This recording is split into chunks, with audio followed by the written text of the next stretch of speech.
Get more on this. The 70th anniversary of the end of the Korean War is being marked, as we mentioned, in both the north and south of the peninsula.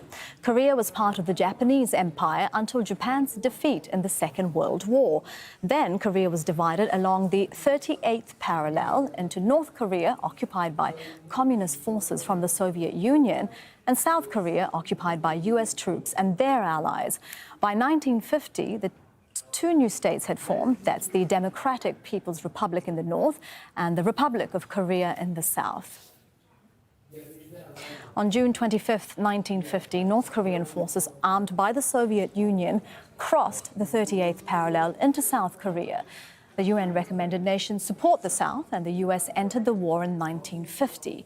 As the U.S. and UN forces made progress, China entered the war in late 1950 and sent troops to help North Korea. The war became a stalemate, and an armistice was eventually signed in 1953. Nearly 5 million people were killed in 3 years of fighting. We're joined now by Yang Uk. He's Senior Research Fellow at the Asan Institute for Policy Studies, and he's joining us live from the South Korean capital, Seoul. Very good to have you with us on the program. I believe the North Korean War was the first time that the U.S. and the Soviet Union fought essentially a proxy war in a third country. Just how did that essentially shape the world that we live in now?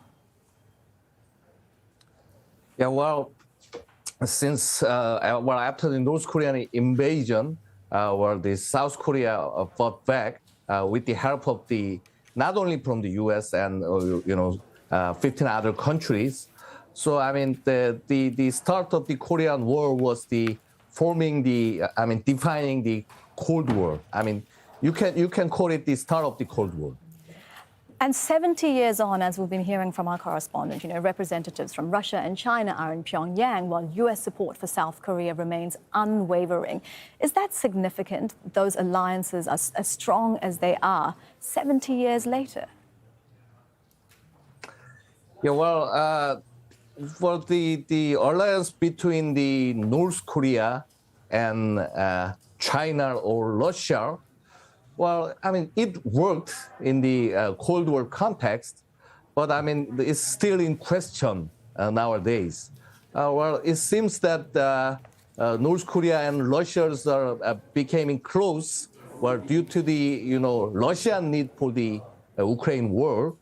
But China, I mean, they didn't send their highest delegation to this specific event. So, I mean, we'll see that. We'll have to see. Yeah, North Korea was at pains to point out, though, that the delegation who did arrive, that they were carrying a letter from the highest Chinese officials. That was interesting, wasn't it? What did you make of Kim showing the Russian and Chinese delegations ballistic missiles banned by the UN Security Council, including Russia and China, in 2006?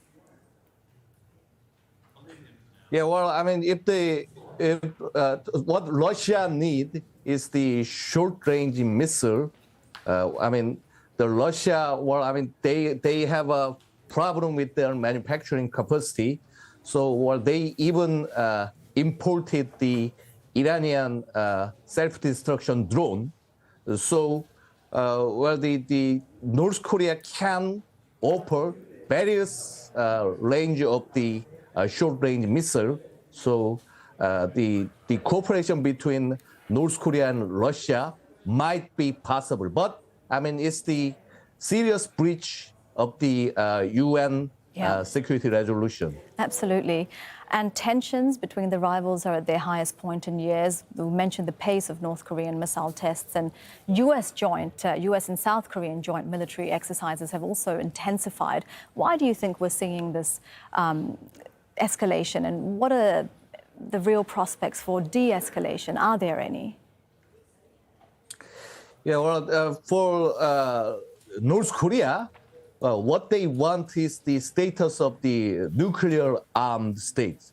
So the reason for them to going nuclear is that to maintain this Kim regime.